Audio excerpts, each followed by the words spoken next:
السلام عليكم ورحمة الله وبركاته.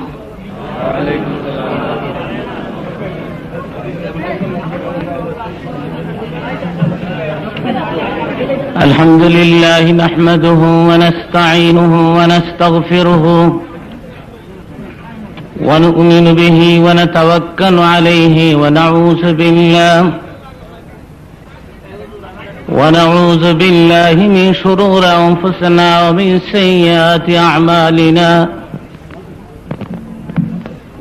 من يهده الله فلا مضل له ومن يضلله فلا هادي له. ونشهد أن لا إله إلا الله وحده لا شريك له. ونشهد أن محمدا عبده ورسوله.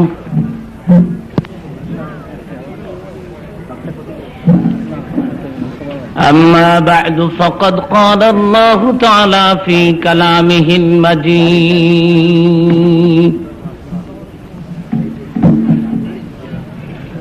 أعوذ بالله من الشيطان الرجيم. بسم الله الرحمن الرحيم.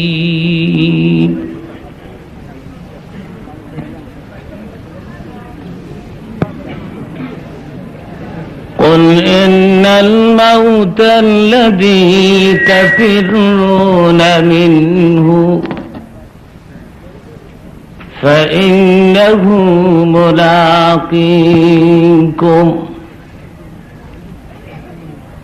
إن الله وملائكته يصلون على النبي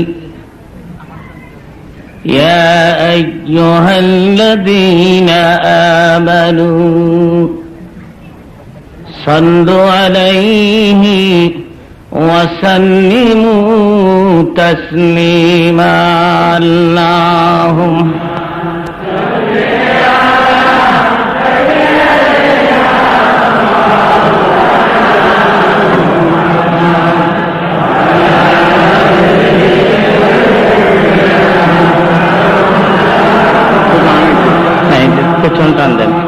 اللهم أنا مايك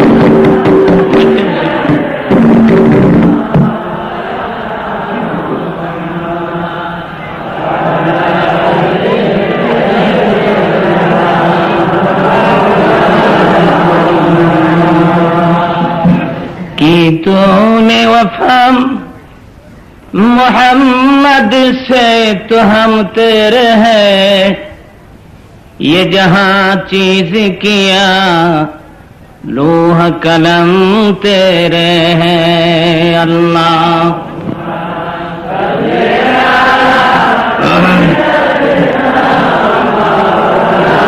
ठीक है तो बोले ना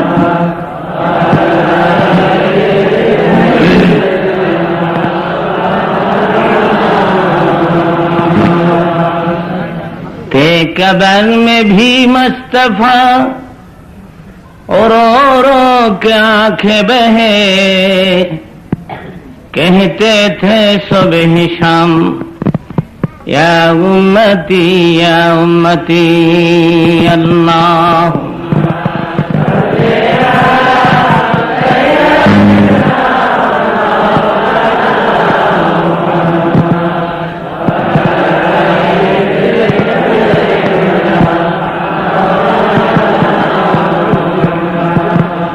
बलग अल-उला बिकमालिही कशफ अद-दुजा बिजमालिही हसनत जमीउ खिसालिही सल्लू अलैहि। बलग अल-उला बिकमालिही कशफ अद-दुजा बिजमालिही हसनत जमीउ खिसालिही सल्लू।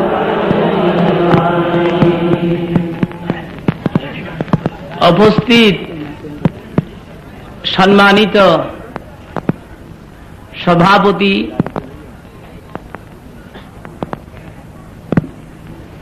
বরিশাল শহরের ইসলাম প্রিয় আমার ভাইরা, পর্দার অন্তরালে মা ও বোনেরা,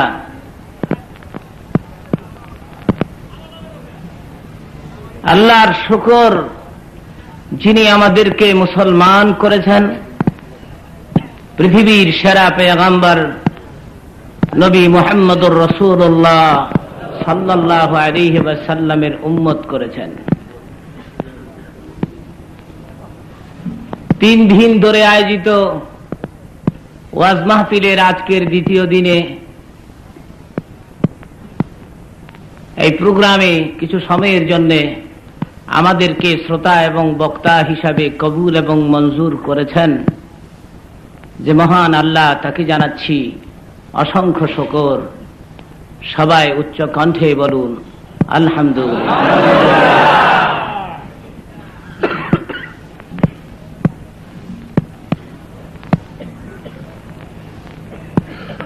প্রথমেই আমি আপনাদেরকে একটি সুখ সংবাদ জানাচ্ছি। আমি অত্যন্ত ভারাক্রান্ত মনে এই প্রোগ্রামে উপস্থিত হয়েছি। আজ থেকে 6 দিন আগে আমার আম্মা ইন্তেকাল করেছেন। আজ থেকে 14 বছর আগে আমার আব্বা ইন্তেকাল করেছেন। সরসিনার মরহুম মৌলানা নিসার আহমদ সাহেবের খলিফা ছিলেন আমার আব্বাজি। আমি আমার মাকে নিয়ে বেঁচে থাকতাম। আমার অতি আদরের মা ইন্তেকাল করেছেন। এই কদিন প্রোগ্রাম বন্ধ ছিল আমার। কালকে শুধু একটা বক্তৃতা করার জন্য টঙ্গীতে গিয়েছিলাম আমি আশরাফ টেক্সটাইল মিলে। এটা হচ্ছে আমার মায়ের ইন্তেকালের পরে আমার দ্বিতীয় মাহফিল।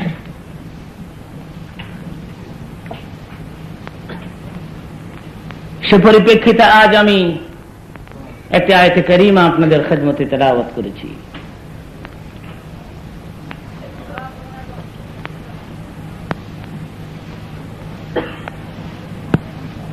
এই আয়াতে কারিমা সামনে নিয়ে কিছু আলোচনা করার ইচ্ছা রাখছি। বাকি আল্লাহর মর্জি। কিছু কথা আপনাদের খেদমতে আরজ করতে পারি সেজন্য আপনাদের দোয়া চাচ্ছি এবং আল্লাহর সাহায্য কামনা করছি।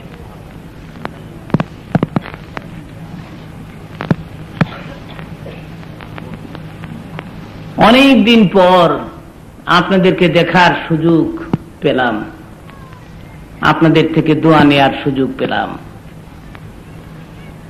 ইন্তেজাম চমৎকার, প্রশংসার যোগ্য। বেশ কিছু সংখ্যক শ্রোতাবৃন্দ আপনারা এই প্রোগ্রামে উপস্থিত হয়েছেন দিনের কিছু আলোচনা শোনার জন্য।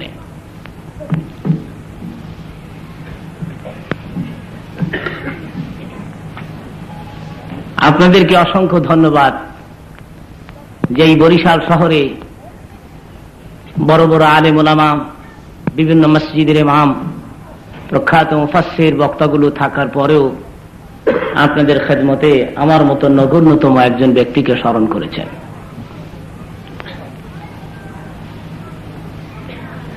আমি যতক্ষণ কথা বলবো আপনারা আল্লাহর ওয়াস্তে খামোশ থাকবেন, আমার দিকে নজর করে থাকবেন, আমার প্রতিটি কথা বোঝার চেষ্টা করবেন। আমি এত লম্বা আলোচনা করি না এবং করব না যে আপনাদের ধৈর্যচ্যুতি ঘটছে, ওভারলোড হচ্ছে, আর এটা নিয়মও না। বক্তৃতা করতে করতে করতে করতে এত বেশি করা উচিত নয়। সামিঈনদের বিরক্তি ভাব হচ্ছে, শ্রোতাদের শুনতে কষ্ট হচ্ছে, এরকম করা উচিত নয়। কোরআন শরীফ তেলাওয়াত করতে করতে এত বেশি করা উচিত নয়, শ্রোতাদের শুনতে বিরক্তি ভাব হচ্ছে, কষ্ট হচ্ছে। বন্ধুগণ, মাঝে মধ্যে আমি দেখি কোন মাহফিলের মুনাজাত হয় 12:30 বলা হয় একজনকে তাড়াতাড়ি আজান দিয়ে দেন, যেহেতু এখনো এশার নামাজ পড়ানো হয়নি। ইমাম সাহেব একজন দেওয়া হলো, উনি ছোট্ট কেরাত দিয়ে নামাজ সেরে দিবেন। উনি ভাবলেন এত বড় জামাতের ইমামতি জিন্দেগিতে পাই আর না পাই। উনি সূরা ফাতিহার পরে সূরা ইয়াসিন স্টার্ট দিলেন। উনি তো সওয়াবের নিয়তে লম্বা সূরা শুরু করলেন, কিন্তু মুসল্লিদের অবস্থা তখন কেমন হয় দেখবেন। মুসল্লিরা বিভিন্ন ধরনের সিগন্যাল দিতে থাকে, কেউ কাশতে থাকে, কেউ গলা খেকড়াইতে থাকে। এইসবের আওয়াজ দিয়ে মুসল্লিরা বুঝাইতে চায় কি মাথা খারাপ, ইমামের পেছনে দাঁড়াইলাম। ছোট্ট সূরা দিয়ে নামাজ পড়াই দিবেন না, উনি সূরা ইয়াসিন স্টার্ট দিয়েছেন। তখন কোরআন শরীফ শুনতে বিরক্তি ভাব আসে কিনা জোরে কন, আসে কিনা বলুন।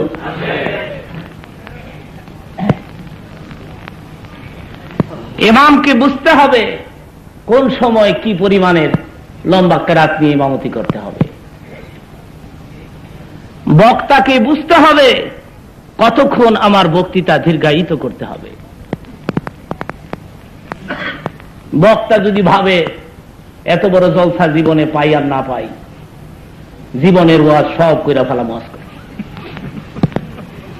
তাহলে আমি দেখেছি চিন্তা করে যে আপনার অ্যাকশনের পরিবর্তে রিয়াকশন হয়।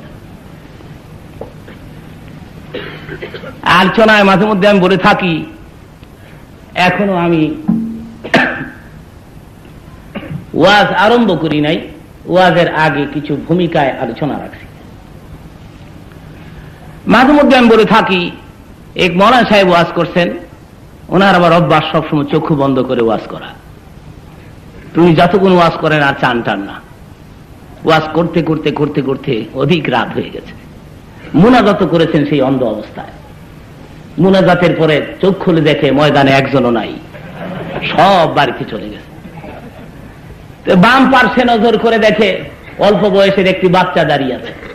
বাচ্চাকে লক্ষ্য করে মরণে ডেকে বলছে, অতি মূল্যবান বক্তব্য রাখলাম, এলাকার কেউ শুনলো না, তুই এত রাত পর্যন্ত দাঁড়িয়ে দাঁড়িয়ে আমার বক্তৃতা শুনলি, আমার মন বলতেছে তুই বিরাট বড় ওলি আল্লাহ হবি। বল হে বাচ্চা, তোর জন্য আমি কি দোয়াটা করতে পারি? ছেলে কয়, হুজুর রাখেন, অযথা দোয়া দিয়েন না, আগে আমার পরিচয় জানবেন তো আমি কে। তুমি কে? আমি না মাইকোলা। আপনি মাইক ছাড়েন না, মাইক ছাড়লে সবার আগে গিয়ে শুয়ে পড়তাম। এইভাবে বক্তৃতা করাকে আমি ব্যক্তিগতভাবে অপছন্দ করি। বন্ধুগণ, আল্লাহ আমাকে বাঁচায় রাখলে আমি 2 দিন এখানে কথা বলবো, আজকে এবং আগামী দিন। আজকে কোরআন শরীফের ছোট্ট একটি টুকরা আমি আপনাদের খেদমতে তেলাওয়াত করেছি। এই টুকরার মধ্যে আল্লাহ রাব্বুল আলামিন তার বন্ধুকে ডেকে বলছেন, হে রাসূল আপনি বলুন, قل إن الموت الذي تفرون منه فإنه ملاقيكم। মানুষ মৃত্যুর জঙ্গল থেকে বাঁচার যদি চেষ্টাও করে বাঁচতে পারবে না। মানুষ মরণশীল। এই পৃথিবী থাকার জায়গা নয়, থাকার জন্য পৃথিবীতে কেউ আসেও না।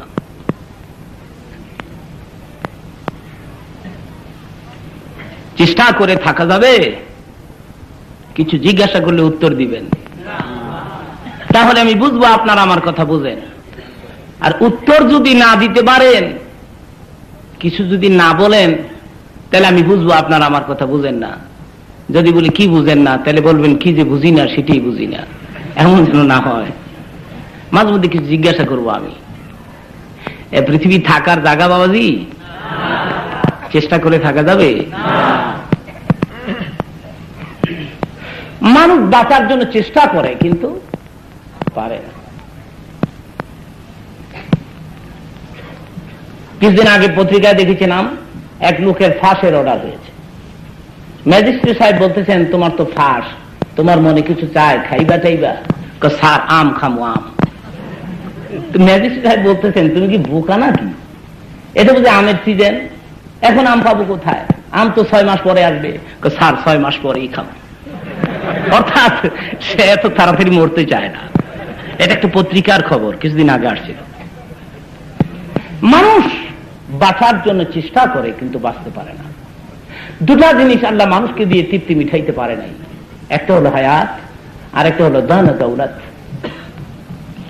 হায়াত যদি আপনাকে 1000 বছরে দেওয়া হয় আর স্বাস্থ্য যদি সুস্থ থাকে, তাহলে আপনি বলবেন এটা একটা হায়াত হইল, এটা আপনি বলবেন। আর টাকা যদি কোটি কোটিও আপনি পান, আপনি বলবেন এটা একটা টাকা হইল, ঋণ শোধ করতারি না। এই দুই জিনিস আল্লাহ মানুষকে দিয়ে তৃপ্তি মিঠাইতে পারে।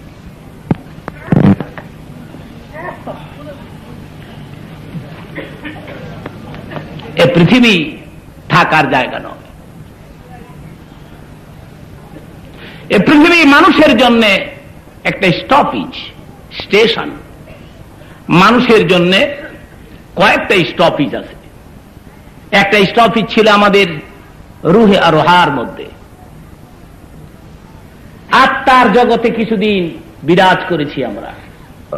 সেখান থেকে স্টপেজ হয়েছে আমাদের মায়ের গর্ভ, মায়ের পেটে ছিলাম কিছুদিন।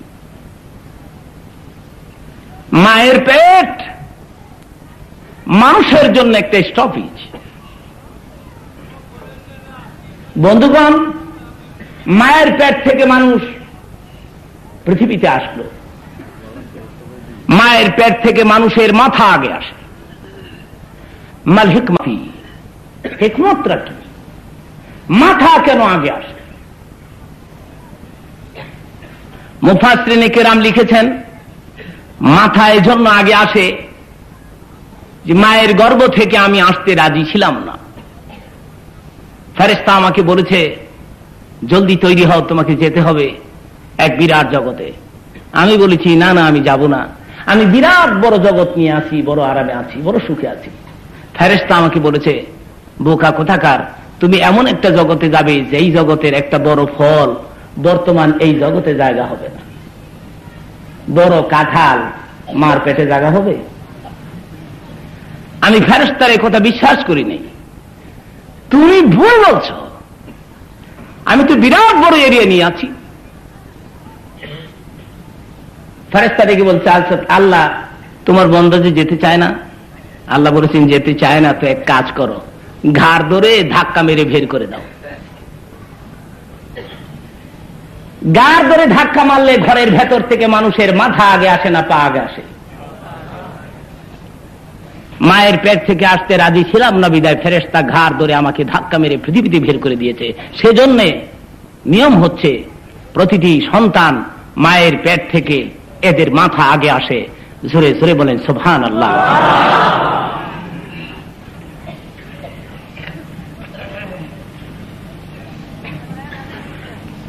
তাফসীরের কিতাব আছে প্রতিটি সন্তান তার মায়ের গর্ভে 3 অবস্থায় জিন্দেগি অতিবাহিত করেছে। প্রথম 3 মাস ছিলাম দারুণ অবস্থায়, মাঝের 3 মাস ছিলাম রুকুর অবস্থায়, শেষের 3 মাস ছিলাম মায়ের পেটে সেজদার অবস্থায়। আমার ঘাড় ধরে ধাক্কা মেরে ফেরেশতা যখন আমাকে পৃথিবীতে বের করে দেয় দুনিয়ায়, তখন আমার পা দুটাকে ধরে টেনে পেছনের দিকে লম্বা করে ছেড়ে দিয়েছে। আর তখনই আমার পা দুইটা ছুটিয়ে গিয়া আমার মায়ের কলেজার মধ্যে আঘাত করেছে। আর সেই সময় মায়ের প্রসব ব্যথা শুরু হয়েছে। দীর্ঘ 10 মাস মায়ের পেটে একটু ব্যথা ছিল না। তুমি যেদিন পৃথিবীতে আসবে সেই দিন মায়ের পেটে ব্যথা শুরু হলো। তার কারণ তুমি তোমার দুটি পা দিয়ে মায়ের কলিজার মধ্যে আঘাত করেছ। মায়ের কলিজায় আঘাত করে পৃথিবীতে আসলা। আজকে সে মায়ের কোনো খবর নাই। তুমি শ্বশুরকে নিয়ে ব্যস্ত, তুমি শাশুড়িকে নিয়ে ব্যস্ত। তুমি মাকে বলছো বুড়ি, বাবাকে বলছো বুড়া, শ্বশুরকে বলছো আব্বা জান, শাশুড়িকে বলছো আম্মা জান। যদি বলা হয় তোমার বাবা কই, বুড়ার কথা বলছেন, বুড়া তো বাজার করবার গেছে। যদি বলা হয় তোমার মা কই, বুড়ির কথা বলছেন, বুড়ি না ঘুমায় আছে। আর আব্বা, শ্বশুর শাশুড়িকে দেখলে আব্বা আব্বা আম্মা।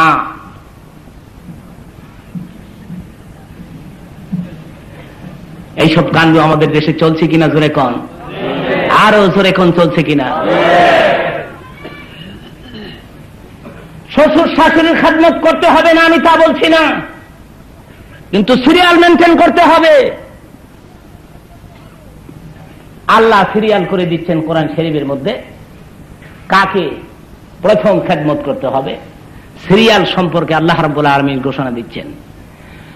وَقَضَى رَبُّكَ أَلَّا تَعْبُدُوا إِلَّا إِيَّاهُ وَبِالْوَالِدَيْنِ إِحْسَانًا।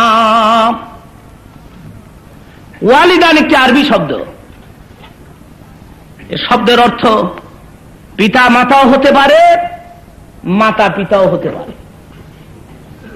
কোন ছাত্র যদি শব্দের অর্থ পিতা মাতা লেখে নাম্বার পুরা পাবে, মাতা পিতা লেখে নাম্বার পুরা পাবে। পিতা মাতাও লেখা যাবে, মাতা পিতাও। তাহলে মার খেদমত বেশি না বাবার খেদমত বেশি? সেই দলিলটুকুন আপনি কোত্থেকে পেলেন?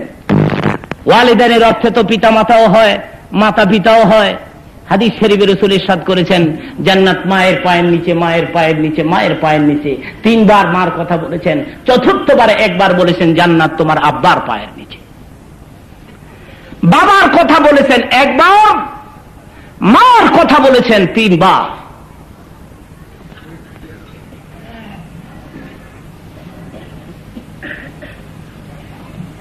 বাপেরা রাগ করছেন নাকি?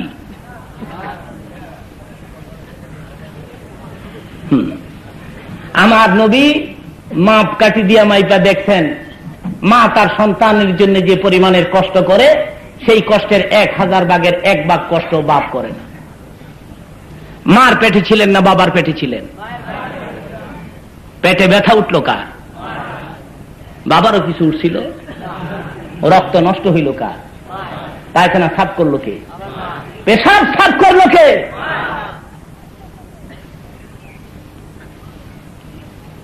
সেই জন্য নবীজি 3 বার বলেছেন মায়ের কথা। চিৎকার করে বলুন সুবহানাল্লাহ।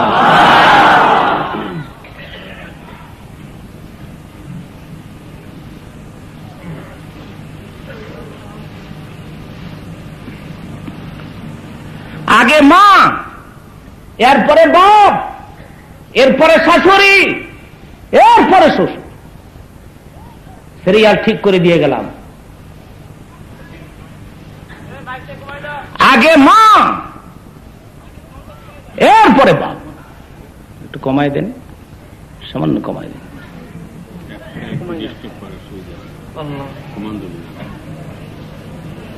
লোকদের যেমনি সুবিধা হয় তাই করে দিবেন।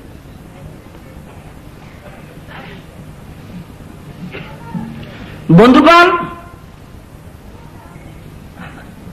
আমি জানি না এই প্রোগ্রামে যারা উপস্থিত হয়েছেন কার মা আছে কার মা নাই, কার বাপ আছে কার বাপ নাই, আমি জানি না।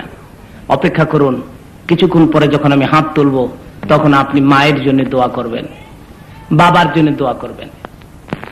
আল্লাহ রাব্বুল আলামিন পিতা মাতার মর্যাদা দিতে গিয়ে ঘোষণা দিয়েছেন, তোমার মা আর তোমার বাবার সেবা করবে যতদিন থাকবে এরা, আর যেদিন মরে যাবে সেই দিন তাদের জন্য তোমার দোয়া চলতেই থাকবে।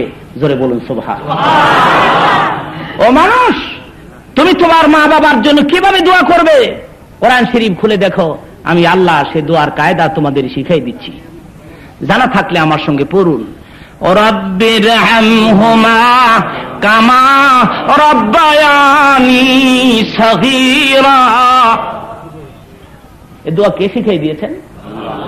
আরো জোরে কম। আল্লাহকে ডাকতে লজ্জা লাগে নাকি? অনেক আবার মনে করে আল্লাহ কমু, আল্লাহ কইলে মুখটা আবার সরান লাগবো, মুখ সরাইলে মুখের ভেতরে যদি মশা টোসা যায়, মানুষ কত বকিল দেখে। আল্লাহকে না ডাকতে না ডাকতে এখন আল্লাহ কইতে ইচ্ছে হয়। অবশ্য কোরআন শরীফে আল্লাহ বলেছেন, আমাকে যত ডাকবি ততই তোদের উপকার হবে, তোদের আত্মা সাফ হবে, তোদের রূহ সাফ হবে, তোদের কলব সাফ হবে। আলা বিযিকরিল্লাহি তাতমাইন্নুল কুলুব। লা ইলাহা ইল্লাল্লাহ, ও লা ইলাহা ইল্লাল্লাহ, জোরে জোরে লা ইলাহা ইল্লাল্লাহ, ও লা ইলাহা ইল্লাল্লাহ, ও লা ইলাহা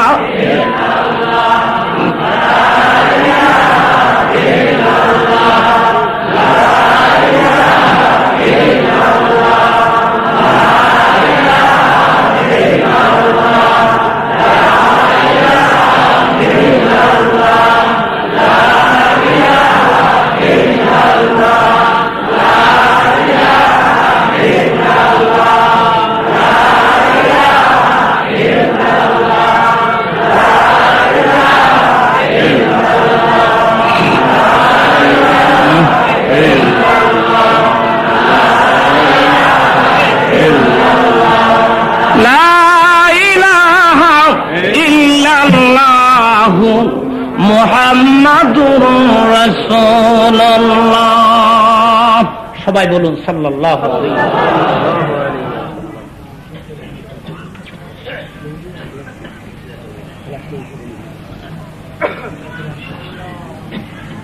আমার নবী আব্বা দুই চোখে দেখেননি, মায়ের সেবা করে ওনার তৃপ্তি মিঠেনি। উনি যদি ওনার মাকে পাইতেন না জানি কেমন খেদমত করতেন। হাদিস শরীফের মধ্যে আসছে মদিনা শরীফে যুদ্ধের ময়দানে আমার নবী গোশত বন্টন করতেছেন, অগ্নি নজর করে দেখেন দূর থেকে একজন বৃদ্ধা মহিলা আসতেছেন। হুজুর সে মহিলাটি দেখার সঙ্গে সঙ্গে দাঁড়িয়ে গেলেন। একজন বৃদ্ধা মহিলা দেখে রাসূল দাঁড়িয়ে যান, এটা মামুলি কথা নয়। শুধু তাই নয়, নবীজির ব্যবহারে নিজের রুমাইলটা বিছানার মধ্যে জমিনের মধ্যে নিজের হাতে বিছাই দিলেন সে মহিলাকে বসার জন্য।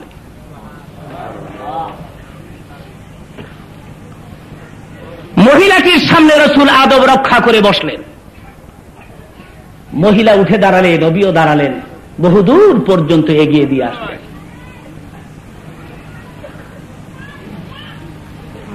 আমার ভাইরা, সাহাবীরা আরজ করে ইয়া রাসূলুল্লাহ, আপনার ব্যবহারের রুমাল, যেই রুমালের মধ্যে হযরত জিবরাইল বসতে সাহস পায় না, সেই রুমাল নিজের হাতে জমিনের মধ্যে বিছিয়ে দিলেন একজন বৃদ্ধা মহিলার জন্য। কি নাম তার, কোথায় ঘর কোথায় বাড়ি আমাদের জানতে ইচ্ছে হয়। হুজুর ডেকে বলেন, সাহাবীরা রে, যেই মেয়েকে আমি আমার রুমাল বিছিয়ে দিয়েছি বসার জন্য, তোমরা কি তার চিনো নাম? এটি তো আমার দাত্রী মাতা হযরতে হালিমাতুস সাদিয়া। তোমরা কি আমাকে নিষেধ দাও আমি আমার দুধ মাকে আমার কাঁধের রুমাল বিছিয়ে দিব না বসার জন্য? চিৎকার করে বলুন সুবহানাল্লাহ, সুবহানাল্লাহ। নিজের মায়ের পাইলে না জানি উনি কেমন খেদমত দিতেন।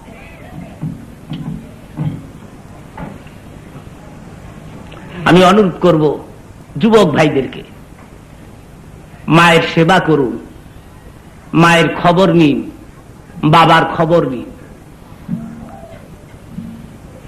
বক্তৃতা করেন। কোথাও আমি থাকি না আশেপাশে, রাত 12টা, 1টা, 1:30টা, 2টা ঘরে ফিরতাম।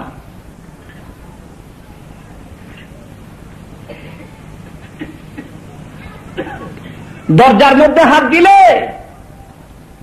আমার মা জীবনভর ঘরের দরওয়াজা খুলে দিয়েছে। বলতাম, মা রাত তো এখন 2:30, 3টা, তুমি দরজা খোলো, তুমি ঘুমাও নাই? মা বলতেন, এসার পরে একটু ঘুমাচ্ছিলাম, আমি জানি তুই আসবি, সেজন্য আমি আর ঘুমাইনি। আজকে 6 দিন হয়ে গেল আমার মা আমার দরজাও খোলে না, আমার খবরও নেয় না।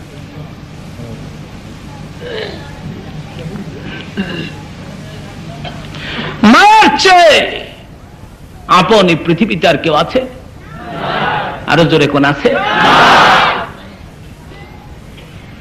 মায়ের কাছ থেকে ক্ষমা চেয়ে নিবেন, বাবার কাছ থেকে ক্ষমা চেয়ে নিবেন, বলবেন মোল্লা যুক্তিবাদী কইছে জান্নাত বলে তোমার পায়ের নিচে মা, তো তুমি সোজা হইয়া দাঁড়াও, দেখি একটু খুইদা দেখি কত নিচে জান্নাত।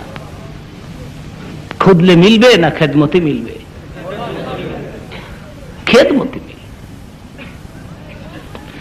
মায়ের গর্ভ মানুষের জন্য একটা স্টপেজ। চলে আসলাম পৃথিবীতে, এ পৃথিবী আমাদের জন্য একটা স্টেশন, একটা স্টপেজ।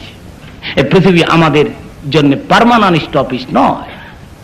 জীবন ভর এখানে কেউ থাকে নাই। সেজন্য কোন কবি বলেন মুসাফির হ্যাঁ यहाँ सब हम कबर आखिर ठिकाना कोई आगे रवाना है कोई पीछे रवाना।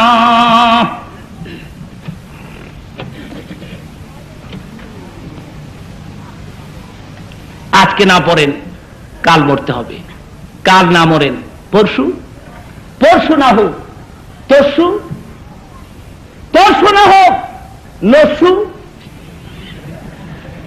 এরপরও বাঁচতে চান 50 বছর, 60, 90, 100, 200 বছর, এরপরও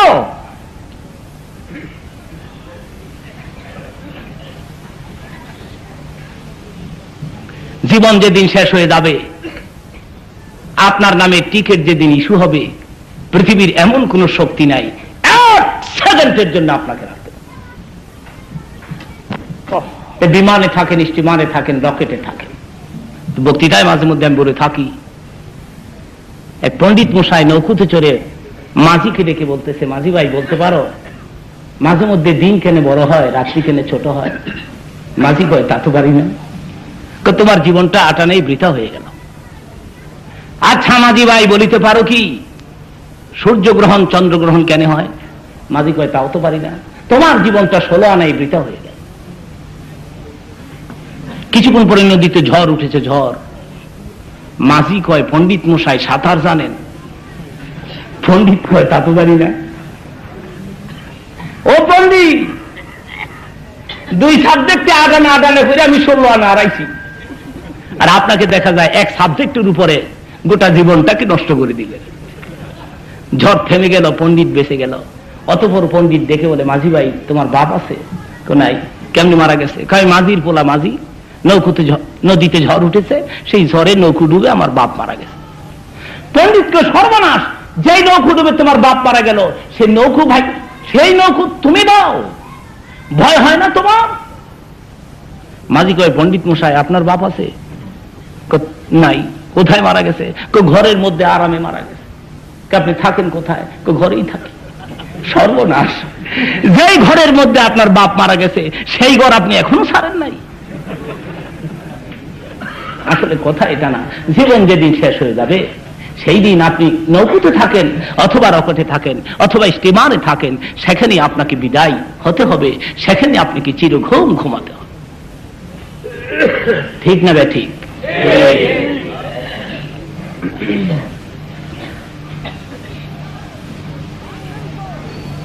ভাগবেন কই?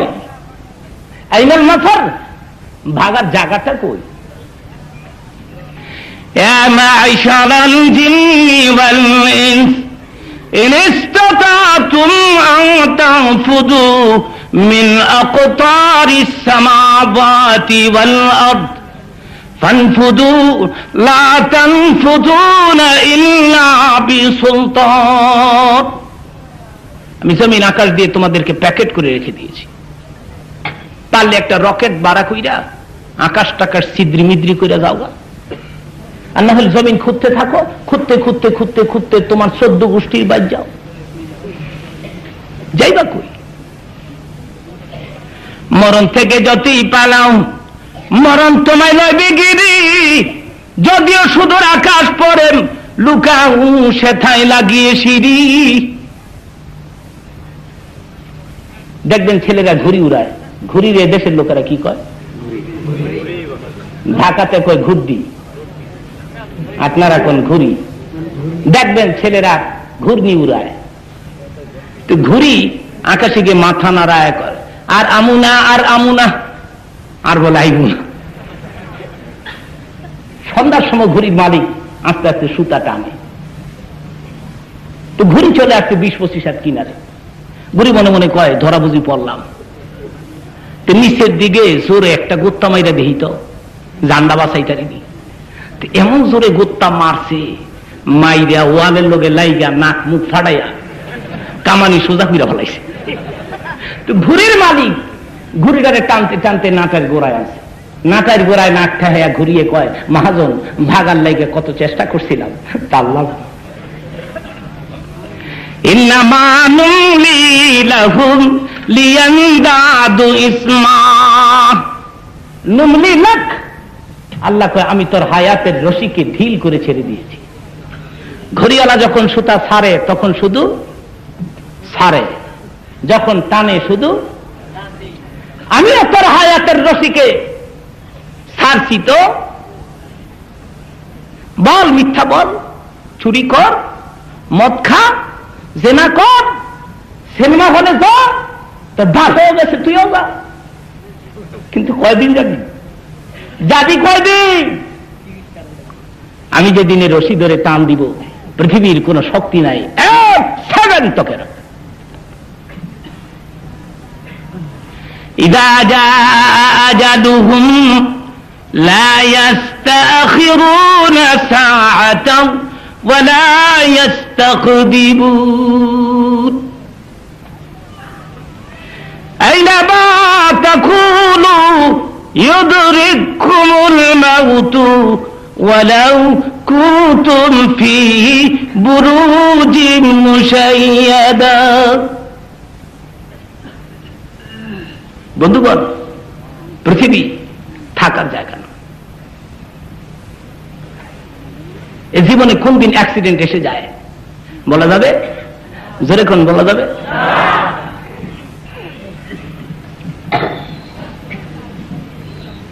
আমি একটা আরবি সাহিত্যের কিতাব পড়েছিলাম, এখন এই কিতাব মাদ্রাসায় পড়ায় কিনা আমি জানি না।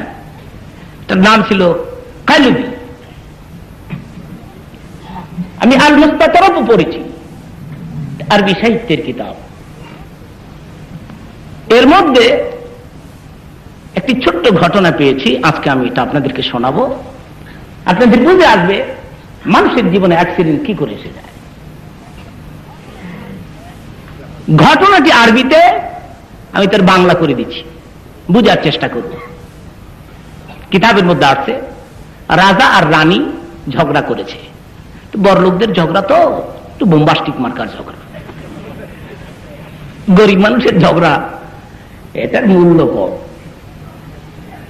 মন্ত্রী মিনিস্টাররা যদি লাগবারে লাগে না, কিন্তু লাগিয়ে বইলে এটার মীমাংসা হইতে দেরি হয়। তো রাজা কয় কোনো কথাই কম না, রানী কয় টু শব্দ করবো না, কেউ তার সঙ্গে কোনো কথা কয়। ঘুমাইতে গেলে একজন দক্ষিণ দিকে ফিরে থাকে, আরেকজন উত্তর দিকে।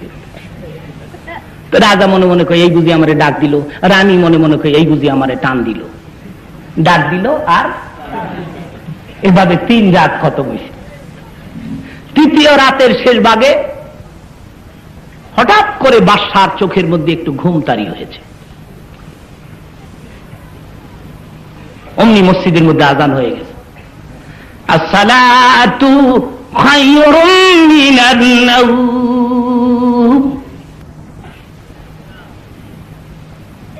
বাদশার ঘুম ভাঙছে, বাদশার ঝগড়া করছে এটা মনে নাই, হঠাৎ করে ঘুম ভাঙছে। तो डाक दी बीवी ये अजान किसका है? फजर का अजान है ना ईशा का अजान है? बीवी बताओ जल्दी अजान किसका है? रानी किंतु आबार घुमाय नाई, এটা আবার টাই দিয়ে রইছে। তো রানী মনে মনে কয় যদি আমি বলি এ ফজর কা আজান হ্যায় তাইলে তো আমি হার মানলাম, স্ত্রী হইয়া স্বামীর কাছে হার মানা যায়? এটার স্ত্রী কয়।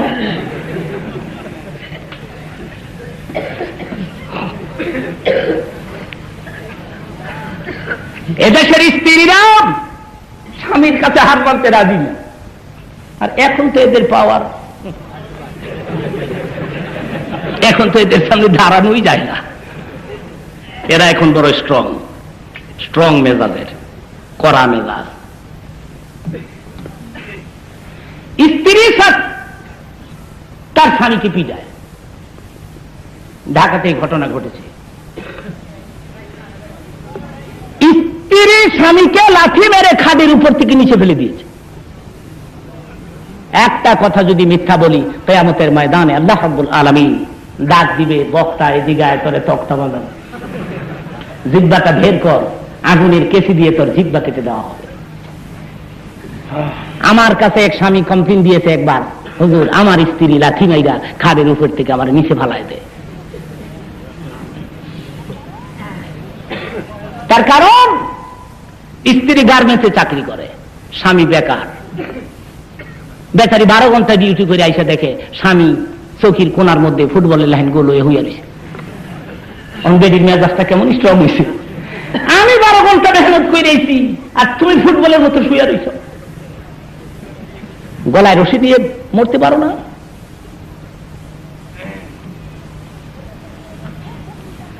এদেশের মেয়েদের সোর্স অফ ইনকাম যখন বেড়ে গেল, এদেশ মানে বরিশাল না, গোটা দেশ। এদেশের মেয়েদের সোর্স অফ ইনকাম যখন বেড়ে গেল, পাওয়ারও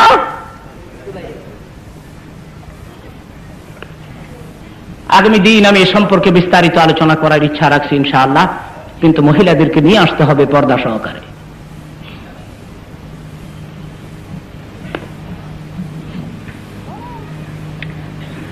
কোন স্ত্রী, স্বামী স্ত্রী ঝগড়া হয়, আমরাও করি। আপনারা মনে করেন না আমরা খুব ভালো মানুষ। অনেকে কয় মাল্লা যুক্তিবাদী, ওদের অলি আল্লাহ, বিরাট বড় অলি বোধ রে। আমি যে কয় নম্বরের অলি এটা আমি নিজেই বুঝি। ঝগড়া আমরাও করি, কিন্তু ঝগড়া একটা শালীনতা আছে। ঝগড়া হয় কিন্তু লাস্টিং বেশি করা উচিত নয়। যদি মনে করি আমি একটু বেশি বলে ফেলেছি, তাহলে স্ত্রীর পাশে দাঁড়ায় কথা বললে অপরাধ হবে। ও আমার বিবি, মাথাটা বেশি খারাপ ছিল না মেজাজ, তো পরিমাণে একটু বেশি বলে ফেলাইছিলাম, আমার মাফ করে দাও, এটা বললে অসুবিধা আছে? আর আসতে কোন অসুবিধা আছে?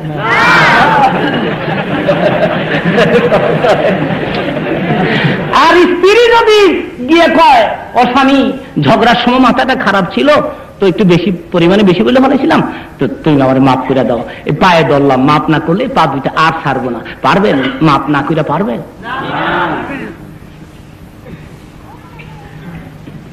কিন্তু ঝগড়া করে একজন আর জনের দিকে নজরই করবেন না, তুই শব্দ করবেন না, সপ্তাহের পরে সপ্তাহ চলতে থাকবে, এজন্য না।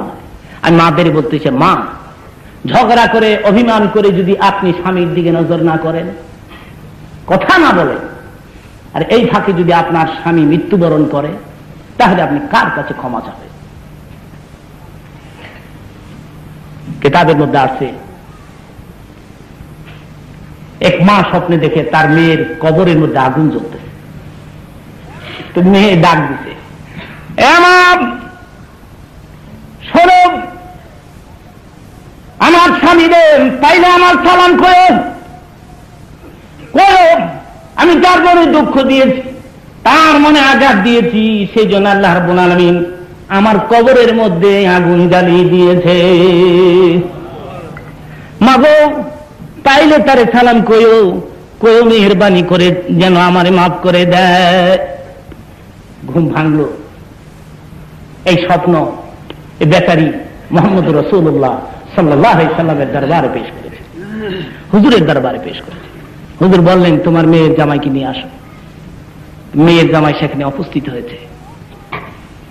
হুজুর দেখি বলে, ও মিয়াম, তুমি তোমার স্ত্রীর উপরে না করছিলে? জি হ্যাঁ। শুনো, তোমার তোমার স্ত্রীর কবরের মধ্যে আগুন জ্বলছে, তোমারে সালাম জানাইছে, তোমার কাছে ক্ষমা চাইছে, আমি নবী বলবো তুমি তোমার স্ত্রীকে মাফ করে দাও। সাহাবীরা সুযোগের সন্ধানে নবীজির পেছনে ঘুরতেন, চিৎকার করে বলুন সুবহানাল্লাহ। একটা চান্স উনি পাইলেন,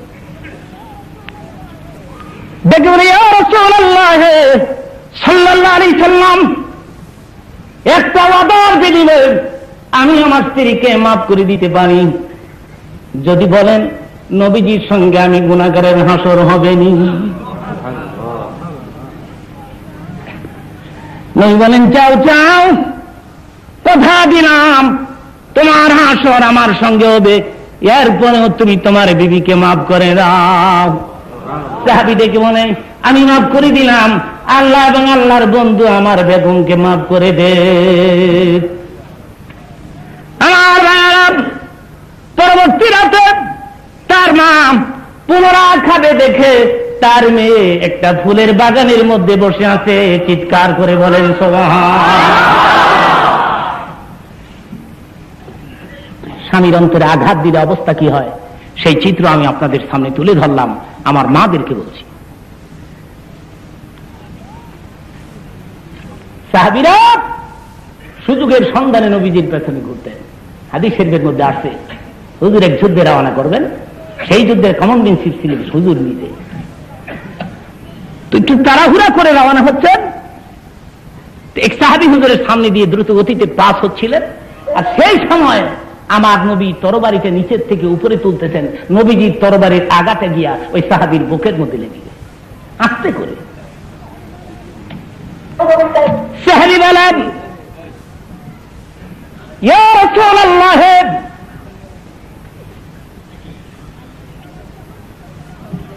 আপনি তামাম জাহানের জন্য রহমত, যুদ্ধের ময়দানে রওনা করেছি, আর আপনি আপনার তরবারে আঘাত দিয়ে আমার বুকের মধ্যে আঘাত দিলেন।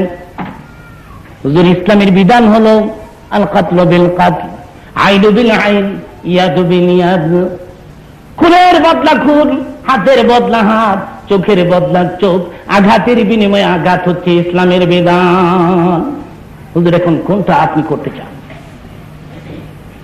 নবী বলেন নিয়ম হলো আমি যখন তোমাকে একটা আঘাত দিয়েছি, তুমিও আমার বুকের মধ্যে তোমার তরবারে আঘাত দিয়ে একটা আঘাত দিয়ে দাও। সাহাবী দেখে বলে ইয়া রাসূলুল্লাহ,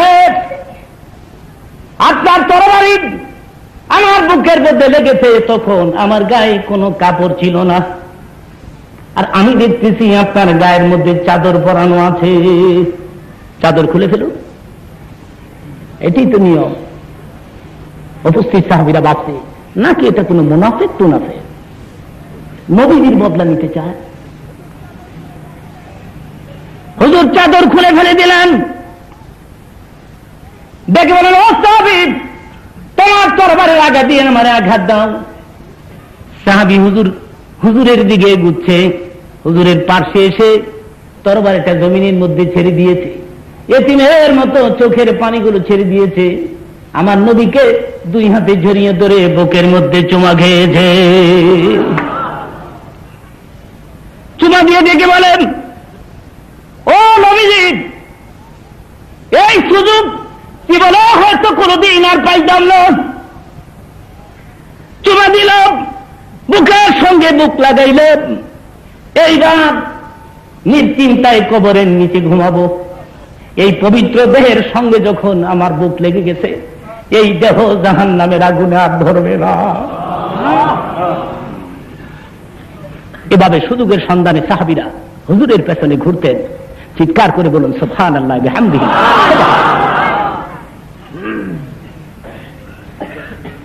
হাদিস শরীফের মধ্যে আসছে হুজুরের দীর্ঘ 10 বছরের খাদেম ছিলেন হযরত আনাস রাদিয়াল্লাহু তাআলা। আমার নবী যেদিন ইন্তেকাল হয়ে যান, সেই দিন হযরত আনাসকে খবর দিলেন, ও সাহাবীরা শোনো, আমি তো বিদায় হয়ে যাই, সবাইকে দেখতে পেলাম, আমার আনাস কই, জলদি করে আমার আনাসকে খবর দাও। হযরত আনাস উপস্থিত, ইয়া রাসূলুল্লাহ, আমাকে কি জন্য খবর দিয়েছেন? আনাস রে, 10 বছর তুই নিখুঁত খেদমত করেছ আমার। ওরে আনাস, কোনদিন একটা কথা তোকে দ্বিতীয়বার করতে বলতে হয় নাই। আমি তো বিদায় হয়ে যাই রে আনাস, কিছু চাইলে চা, আমি তোরে দিব। হযরত আনাস বলে, হুজুর যা চাই তা পাবনি। হুজুর বলেন, কি চাবে চাও? হযরত আনাস বলেন, ইয়া রাসূলুল্লাহ, 10 বছর খেদমত করেছি, তৃপ্তি মিটে নাই। জান্নাতে আমি আনাস আপনার খাদেম হইতে যাই। সুযোগের সন্ধানে সাহাবীরা এভাবে করে রাসূলের পেছনে ঘুরতেন। যে কথা আমি বলতেছিলাম, মা, আপনারা নারী জাত, আপনাদেরকে আগে সারেন্ডার করা উচিত পুরুষের কাছে।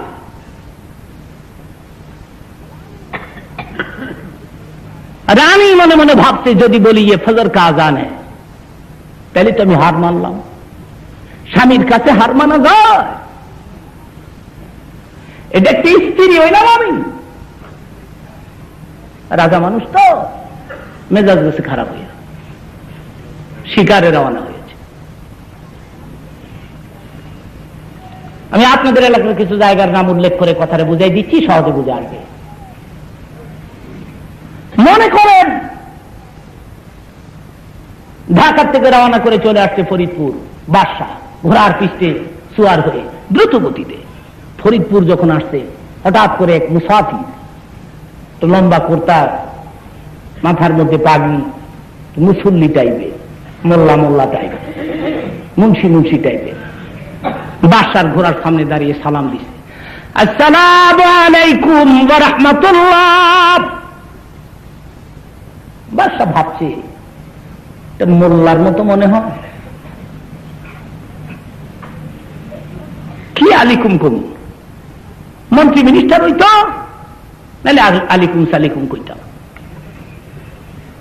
ঢেমকে আর আলিকুম কইল না। বাংলার এমন কোন ডিস্ট্রিক্ট নাই, আল্লাহ আপনাদের দোয়া আমাকে নেবে। আমার বক্তৃতার বয়স 22 বছর হয়ে গেছে, আমি এখন রিটায়ার করব, অবসর গ্রহণ করব। ডাক্তার বক্তৃতা দিতে নিষেধ দিতেছে। গোটা দেশ ঘুরে আমি টেস্ট করে দেখছি, এদেশের মানুষ আলেমদের কদর দেয় না। এক শ্রেণীর লোকেরা আমাদের কাঠমোল্লা কয়, আমাকে বলে কারদা বানাই। এক শ্রেণীর লোকেরা কয় মোল্লার দৌড় মসজিদ পর্যন্ত, মসজিদের বাইরে নাকি আমাদের দৌড় নাই। বরিশালের লোকেরা ভালো, আপনারা এইসব কন্ট্রোল।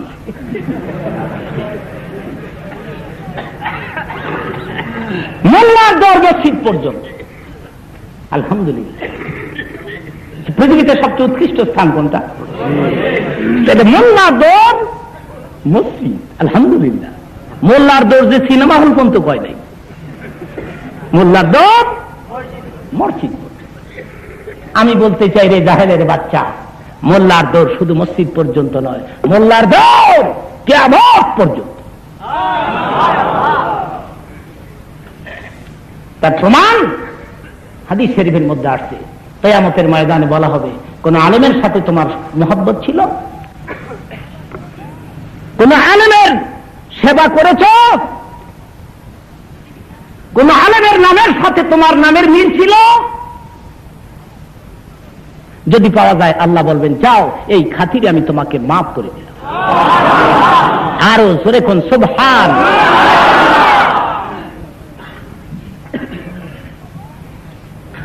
যারা আমাদের কাঠমোল্লা কয়, এরা চরম ভদ্র, এরা গুলশান, বনানী, ধানমন্ডিতে থাকে। এদের ছেলেদের নামের সাথে মৌলানাদের নামের মিলবে দূরের কথা, কল্পনাই করা যায়। ছেলের নাম বল্টু, স্ক্রু নাম রাখছি, স্ক্রু। ছেলের নাম বেবি,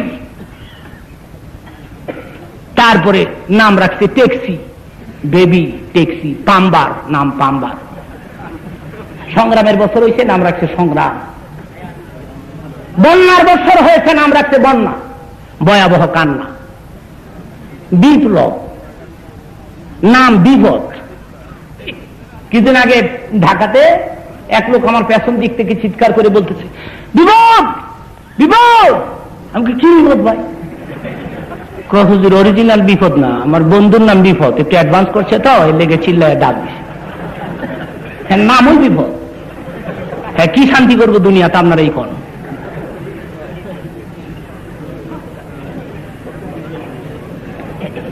পোলার নাম ব্রাশ, বাবার নাম ফায়ার, মিল্লা গিয়া ব্রাশ ফায়ার।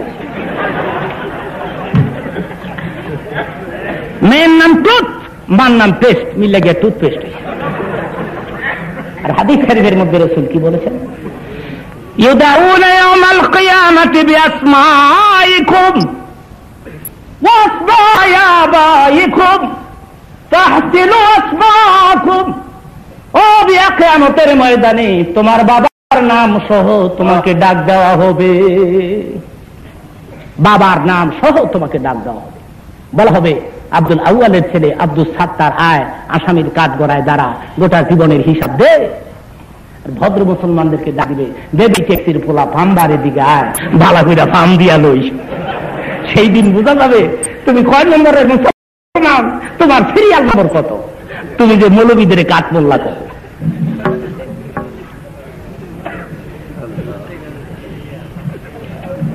হাদিস শরীফের মধ্যে আছে কিয়ামতের ময়দানে আল্লাহ রাব্বুল আলামিন হযরত মরিয়মকে ডাকবেন, ধরে বলেন সুবহানাল্লাহ।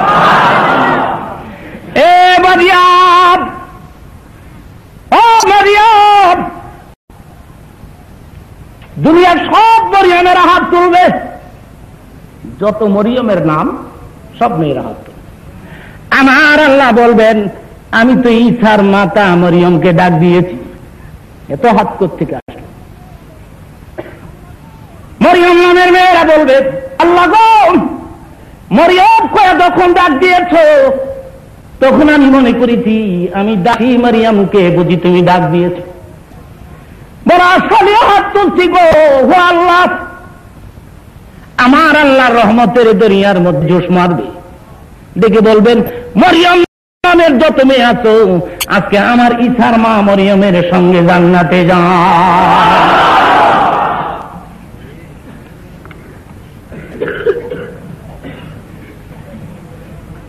মোল্লাদের কাঠ মোল্লা করে, আমাদের মূল্য কম। এক শ্রেণীর লোকেরা আমাদেরকে থার্ড ক্লাসের প্যাসেঞ্জার মনে করে। ব্রাহ্মণবাড়িয়াতে বক্তৃতা ছিল আমার, গোটা দেশে আমার একটা বদনাম আছে, মৌলানা যুক্তিবাদীকে আনতে হলে বিমান দিয়ে আনতে হয়, স্পেশাল কারে আনতে হয়, অনেক টাকা লাগে, তারপরে রিজার্ভেশন বুক করতে হয়, এই সব বলে রটাচ্ছে এক শ্রেণীর লোকেরা। আমি বলি বিমানের টিকিট দিতে হবে, আমি বলি রিজার্ভেশন দিতে হবে। কেন বলি জানেন? যারা আমাদেরকে কাঠমোল্লা করে, যারা আমাদেরকে থার্ড ক্লাসের প্যাসেঞ্জার মনে করে, এরা দেখুক আমরা বিমান থেকে নামতেছি, দেখা জল্লা পুইরা মরুক। এরা দেখুক আমরা এয়ার কন্ডিশন রুম থেকে নামতেছি, দেখা মনে মনে কল্পনা করুক, মাওলানা হইলে তো দাম কম না রে, না এটা পোলারে মাওলানা বানাইলাম। ট্রেনে রিজার্ভেশন বুক ছিল আমার কমলাপুর স্টেশনে, তো গিয়ে রুমের মধ্যে ঢুকছি, সিট তালাশ করতেছি আমার, গিয়ে দেখি 5-6টা বড় বড় যুবক বসে রয়েছে, বড় বড় মুসলা।